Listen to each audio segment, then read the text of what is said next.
네, 반갑습니다. 마르스 김동석의 리얼 주식입니다. 오늘 마르스 김동석의 리얼 주식은 반도체 이 기업 또 급등할 겁니다. 놓치면 무조건 후회합니다. 반도체 기업 중에 한 번 더 급등할 수 있는 종목은 알려드리니까 영상 끝까지 꼭 시청하시길 바라겠습니다. 그 이전에 저희 마르스 김동석의 리얼 주식 유튜브가 여러분들의 사랑으로 빠른 성장 나아주고 있습니다. 현재 구독자 72,300명이고 8만 명을 향해 달려가고 있습니다. 여러분들한테 너무 감사한 마음에 최근에 이슈가 되고 있는 리튬이온 배터리 그리고 폐배터리 시장 전망부터 관련주까지 모두 무료로 나눠드리고 있습니다. 이 자료집 받고 싶다 하시면 영상 끝까지 꼭 시청하셔라 말씀을 드리고, 이 자료집은 제가 직접 만든 자료집입니다. 그래서 리튬이온 배터리, 폐배터리, 시장 전망부터 관련주까지 모두 무료로 나눠드리고 있으니까 꼭 받아가시고, 이뿐만 아니라 도움이 되는 영상들도 많이 찍어드리고 있으니까 제 유튜브 딴 거 안 바랍니다. 구독 그리고 영상 좋아요 그 다음에 댓글까지 남겨주시면 정말 감사하겠다 말씀을 드리겠습니다. 그럼 오늘의 영상 바로 시작하겠습니다. 반도체 이 기업 또 급등할 겁니다. 놓치면 무조건 후회합니다. 이번에 미국 반도체 보조금 신청이 시작이 됐습니다. 그래서 반도체 보조금을 지원한다 말이 아니라 이제 진짜 받을 사람 신청을 받기 시작을 했고요. 삼성이나 SK도 상당히 장고를 좀 많이 때리고 있다 생각하시면 될 것 같습니다. 일단 미국 정부의 반도체 생산 시절 이 투자 보조금 신청이 31일부터 시작이 되고요. 국내 반도체 기업들도 고민을 하고 있는 상태입니다. 지난해 8월 발효된 미국의 반도체 지원법은 반도체 시설 투자 인센티브를 포함한 69조의 재정 지원과 투자 세액 공제 25%를 담은 법안입니다. 그러니까 당연히 이 미국의 이 반도체 공장이나 미국의 반도체 투자를 하는 기업이라면은 당연히 이득이 되는, 무조건 신청해야 되는 그런 법안이다라고, 물론 이런 정책이라고 생각하시면 될 것 같습니다.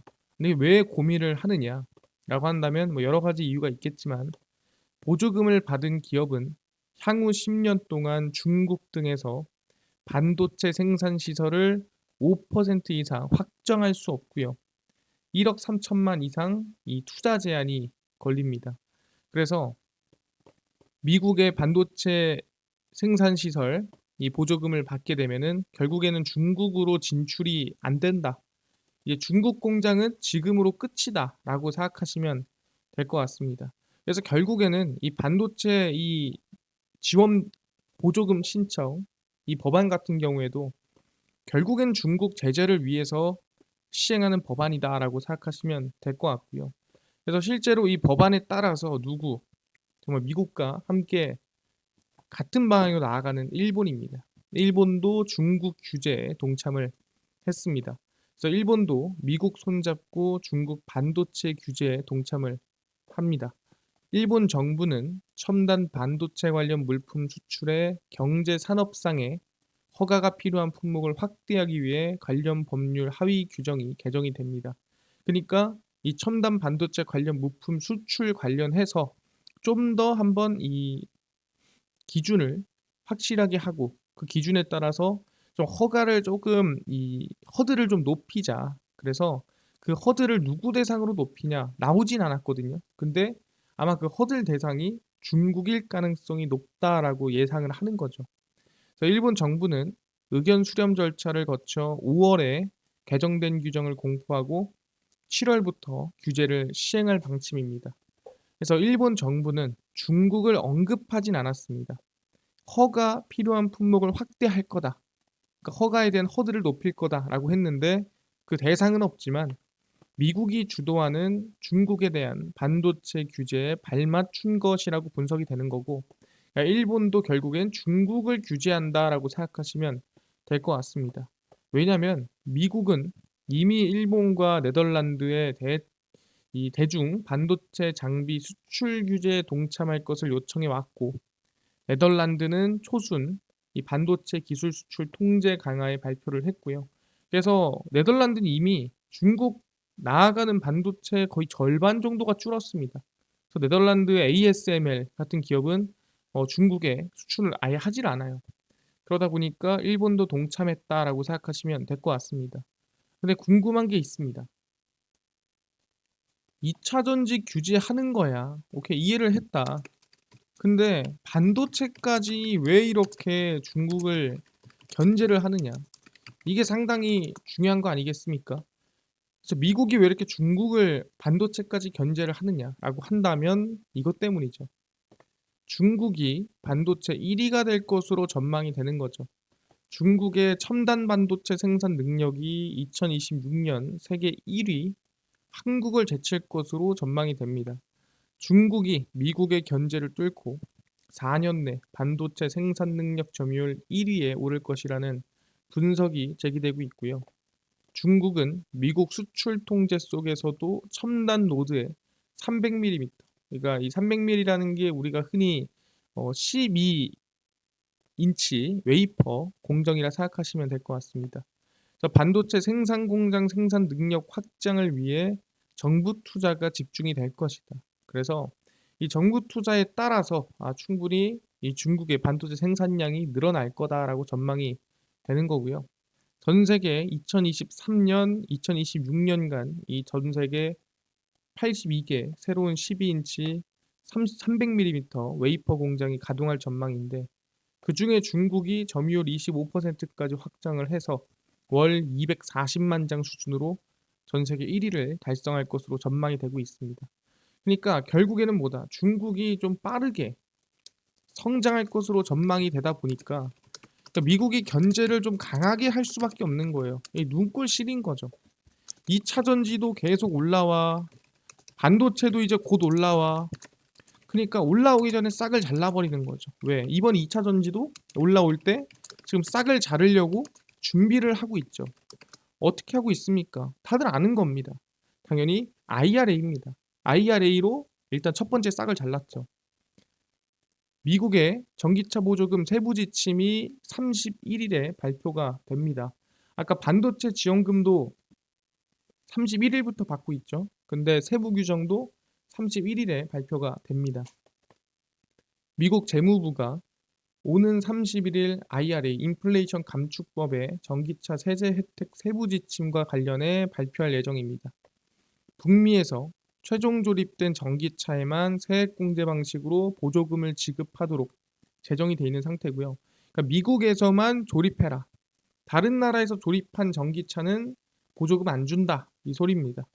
그리고 전기차 배터리 전체 부품 가치 중 50% 이상, 절반 이상이 미국에서 제조되거나 또는 조립되는 경우에만 세액 공제 그리고 보조금 지급이 되고요.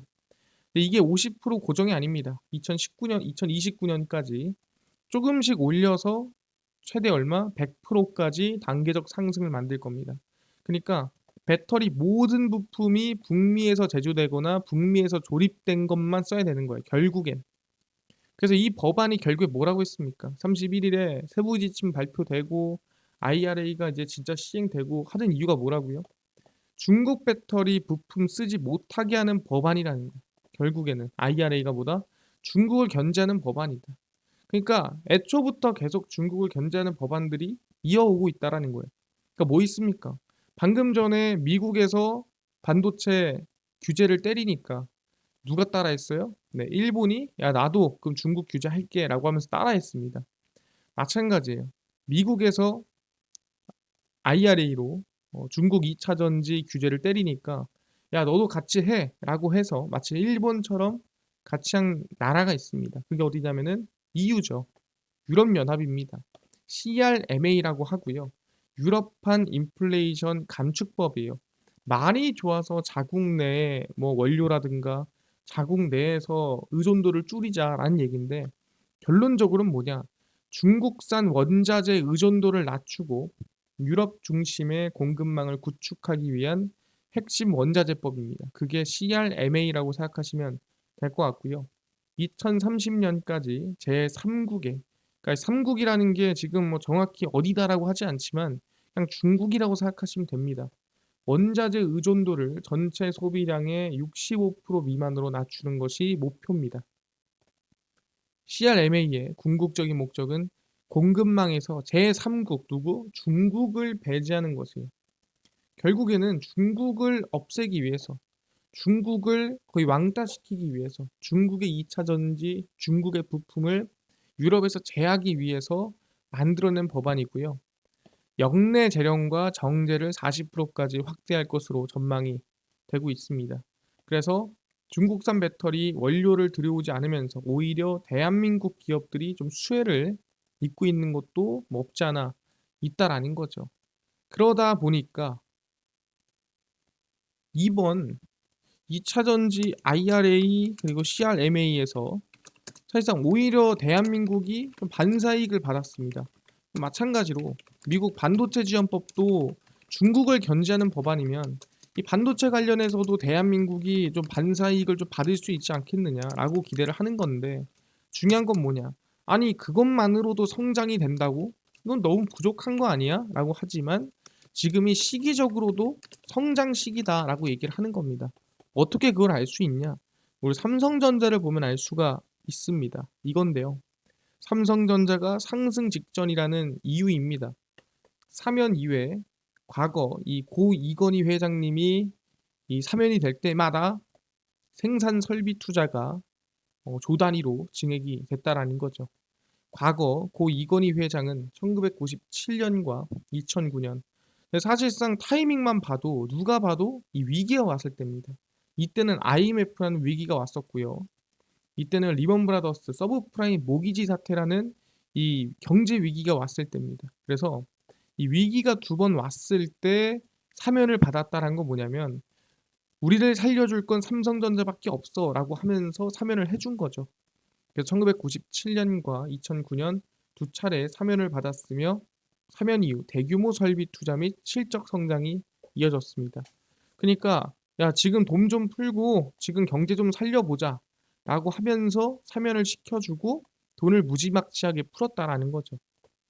90년대에는 사면 이후 설비 투자 규모 약 1조 5천억 가량 추가 투자가 이어졌고 그러니까 시기를 봐야 돼요. 이 당시에 1조 5천억이면 정말 큰 돈입니다. 그리고 2000년대 들어서는 15조가 넘는 자금이 추가 투입이 됐습니다. 그래서 사면을 받을 때마다 돈이 뭐 조 단위씩 들어갔다라 보시면 될 것 같고요.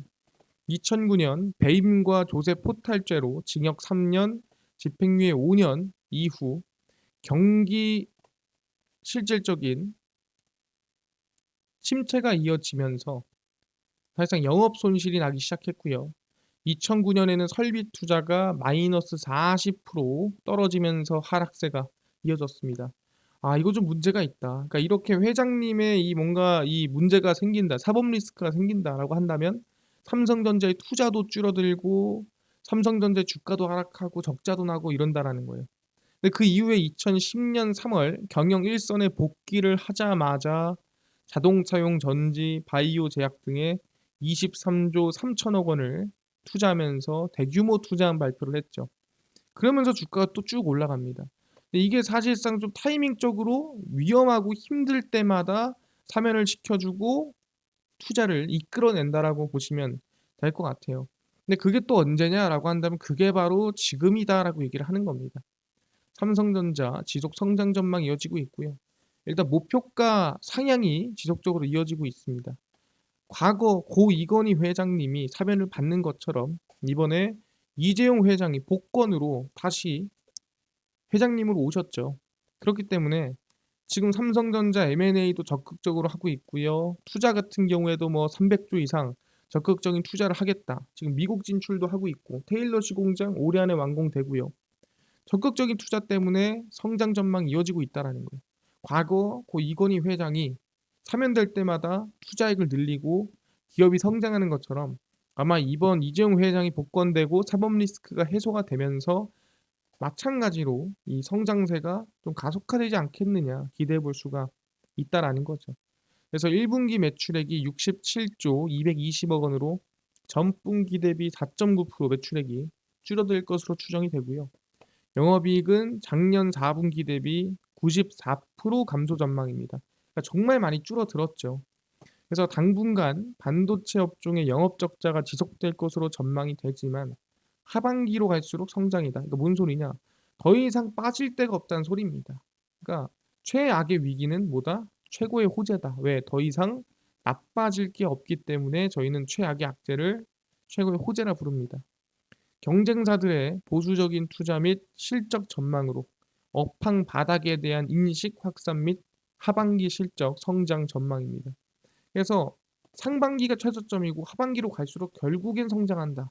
그러니까 우리는 지금이 있을 때가 가장 싸고 앞으로가 가장 비쌀 것으로 전망이 된다라는 거죠. 알겠습니다. 상당히 긍정적이네요. 아니 근데요. 중요한 거는 좀 2차 전지가 좀 많이 올라가지 않았습니까? 근데 2차 전지만큼 반도체도 올라갈 수 있지 않을까요? 과연 가능할까요?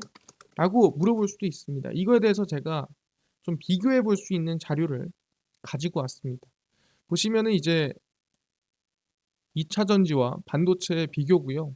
진짜는 반도체다라는 거예요. 이게 뭔 소리냐? 2차 전지주의 시가총액이 현재 423조 2613억 원입니다. 반도체주의 시가총액이 약 499조 8430억 원입니다. 그러니까 일단 반도체주와 시가총액이 2차 전지주와 비슷비슷해요. 거의 반도체의 84% 정도 된다라고 보시면 됩니다. 그래서 423조, 499조 비슷한 수준인데 2022년 2차 전지 섹터의 총 생산액은 얼마? 11조 7,560억 원. 그러니까 시가총액은 423조인데 생산은 11조를 한 거죠. 반도체 섹터의 총 생산액은 146조입니다. 시총이 500조인데 생산은 146조를 한 겁니다. 반도체랑 2차 전지랑 시가총액이 거의 비슷해요. 근데 생산액은 몇 배? 생산액은 10배 이상 차이가 난다라는 거죠. 그러니까 기업의 가치로 봤을 때는 비슷하지만 사실상 기업의 가치가 아니라 이 기업의 지금의 이 평가로 봤을 때는 오히려 반도체가 저평가되어 있다라는 거죠. 반도체 시총 상위 30개 종목의 평균 PER이 18.58배입니다. 이게 PER이 뭐냐라고 한다면 EPS분의 현재가입니다. EPS가 뭐냐? 주당 순이익이에요. 주당 순이익이 뭡니까? 한 주당 얼마를 버냐? EPS분의 현재가인데 그러니까 너가 몇 년 동안 돈을 벌었을 때 지금의 이 회사를 살 수 있니? 라고 하는 게 바로 PER이거든요. 18.58배라는 거는 EPS, 주당 순이익을 18개가 있어야 지금의 회사를 살 수 있다라고 얘기를 하는 겁니다. 그러면 이 순이익 대비해서 현재가가 낮아야 PER이 낮는 거고 PER이 낮아야 실적 대비 기업의 가치가 상당히 저평가되어 있다라고 얘기를 하는 겁니다. 근데 보다 현재 반도체는 18.58배인데 비해 2차 전지 시총 상위 30개 평균은 73.26배다. 그러니까 우리가 시가총액만 봤을 때는 뭐 2차 전지나 반도체나 비슷비슷하다라고 하지만 이 생산액으로 봤을 때는 반도체가 말도 안 되게 압도적으로 앞서고 있는 모습이고요. 그 다음에 PER로 보더라도 상당히 좀 반도체가 2차 전지 대비해서 좀 저평가되어 있는 상황이라고 볼 수가 있다라는 거죠. 그렇기 때문에 2차 전지 생산량 시가총액 대비 오히려 반도체 기업들이 저평가되어 있다. 그렇기 때문에 사실 반도체 종목들이 만약에 2차 전지가 조금 밀리더라도 반도체는 추가적인 성장이나 상승이 기대될 수 있는 구간이다라고 얘기를 하는 거죠. 구조적으로 생산량이라든가 좀 여러 가지 저평가 지표를 본다 하더라도 긍정적이다. 그래서 우리는 지금 관심을 가져야 할 때다라고 저는 얘기를 하는 겁니다. 그래서 종목을 좀 설명드릴 예정이고요. 첫 번째입니다. 바로 유니셈이란 기업이고요. 유니셈은 삼성전자 반도체 투자 확대 수혜받는 기업이다라고 나와주고 있죠. 그래서 최근 삼성전자 반도체 투자 확대로 수혜를 볼 것이라 전망이 나와주고 있고요. 해외 비메모리 매출 확대와 OLED 신규 수주 효과 기대감이 있습니다. 그래서 삼성전자 하반기까지 성장 전망 수혜고요. 두 번째입니다. 하나마이크론이고요. 최근에 삼성전자는 하나마이크론 내에 배치될 패키징 테스트 장비 규모를 늘리는 것을 검토를 했습니다. 그래서 하나마이크론은 원래 SK 하이닉스 중심이었는데 아마 삼성전자까지 들어오게 된다면은 매출 다각화가 이어지지 않을까라는 전망이 나와주고 있습니다. 그래서 삼성전자 하반기까지 성장에 함께 수혜입을 것으로 전망이 되고요. 뭐 지금 당장 매수합니까? 그렇지 않습니다. 제가 항상 얘기하지만 매수는 어디서 하냐? 유니셈도 마찬가지입니다. 유니셈, 하나마이크론, 무다 둘 다 20일선의 지지가 나왔을 때 약간 8,000원 정도 지지가 왔을 때 관심을 갖는 게 중요하다라고 말씀을 드리는 부분이고요. 하나마이크론도 마찬가지입니다. 어디 대략 한 14,000원 라인대 정도 왔을 때 이제 우리가 지지가 왔을 때 매수를 갖는 게 중요하다. 이때쯤이 아마 21선 지지가 되지 않을까라고 생각을 하고 있는 상태입니다. 그렇기 때문에 충분히 관심을 가져볼 수 있을 것 같고요. 그래서 유니셈, 하나마이크론 알겠습니다. 삼성전자의 이 구조적인 이 성장에 따라 좀 수혜 입을 수 있을 만한 기업 유니셈, 하나마이크론 관심을 가지는데 중요한 거는 이것도 중요한데요. 아까 전에 리튬이온 배터리, 그다음 폐배터리 우리가 이 시장 전망부터 관련주까지 총정리한 자료집을 100% 무료로 나눠준다고 하셨는데 그러니까 어디서 받을 수 있나요? 또는 당일 급등이 예상되는 단타 종목을 매일 무료로 좀 나눠주시고 장 시작 전에 급등이 예상되는 뉴스라든가 시황을 좀 무료로 정리해 주시고 테마주라든가 매매법이라든가 강의를 좀 무료로 좀 나눠주세요 하시는 분들이 있어서 김동석 대표가 100% 무료로 나눠드리고 있습니다. 바로 김동석의 리얼 주식 연구소라는 100% 무료 어플이고요. 이 어플은 각 스마트폰 안에 내가 아이폰을 씁니다. 앱스토어에서 무료로 설치 가능하고요. 갤럭시를 씁니다. 구글 플레이, 플레이 스토어에서 무료로 설치가 가능합니다. 앱스토어, 구글 플레이, 플레이 스토어에 접속을 하시고 무료로 다운로드 받으면 혹시 뭐 전화번호나 개인정보 같은 거 입력해야 되는 거 아닌가요? 라고 물어보신 분들이 있습니다. 아무것도 입력을 안 해도 됩니다. 100% 무료니까요. 그냥 들어오시면 된다 말씀드리고 그래서 구글 플레이 앱스토어, 플레이스토어 접속한 다음에 뭐라고 검색하냐? 김동석의 리얼 주식 연구소라고 검색을 하시고요. 그럼 이렇게 김동석의 리얼 주식 연구소 어플이 뜨게 됩니다. 누르시면은 100% 무료로 어플 설치 가능하니까요. 꼭꼭꼭 설치를 하셔라 말씀을 드립니다. 그래서 무료로 설치를 하고 나면은 아까 전에 얘기한 대로 뭐 전화번호 같은 거는 입력할 필요가 전혀 없고 입력할 데도 없습니다. 그러니까 그냥 100% 무료로 어플 설치하시면 된다 말씀드리고 그래서 어플에 들어오시면은 이렇게 김동석의 리얼 주식 연구소 어플이 화면에 뜨게 됩니다. 당일 리얼 추천주가 당일 급등 예상되는 종목을 무료로 알려드리고요. 급비 분석이 장 시작 전 시황입니다. 급비 자료가 테마주라든가 매매법에 대해서 무료로 나눠드리고요. 아까 전에 얘기했던 리튬이온 배터리라든가 폐배터리 자료집 어디서 받을 수 있나요? 리얼 추천주 누르시고요. 들어가시면은 저희가 이 7만 명 감사합니다 하고 자료를 올려놨습니다. 누르고 들어가시면은 감사합니다 하면서 저희가 이 방금 전에 말씀드렸던 리튬이온 배터리, 폐배터리, 자율주행 로봇 UAM 자료집 무료로 나눠드리니까 꼭 받아가셔라 말씀드리고요. 이뿐만 아니라 추천주에서는 3월 31일, 30일, 29일, 28일, 27일, 23일 추천주 무료로 나눠드리고요. 이뿐만 아니라 급비 분석에서는 장 시작 전 시황, 해외 증시부터 국내 이슈까지 무료로 매일 장전에 정리를 매일매일 해드리고요. 급비 자료는 당일이 있었던 이슈 관련주 올려드립니다. 이표열 관련주다. 이표열이 뭐냐 또는 왜 움직였냐 어떤 관련주가 있냐 정리를 다 해드리죠. 다 100% 무료니까요. 매일매일 확인하시고요. 김동석의 리얼 주식 연구소 평생 100% 무료 어플입니다. 종목, 시황, 테마주 강의 다 무료로 얻어 가시고요. 이뿐만 아니라 저희 마르스 김동석의 리얼 주식 유튜브 여러분들의 사랑으로 커갑니다. 구독자 8만 명을 향해 달려가고 있으니까요. 유튜브 구독, 영상 좋아요, 그 다음에 댓글까지 남겨주시면 정말 감사하겠다 말씀드리면서 오늘 영상 여기서 마치고 다음번에 더 좋은 영상으로 찾아뵙도록 하겠습니다. 감사합니다.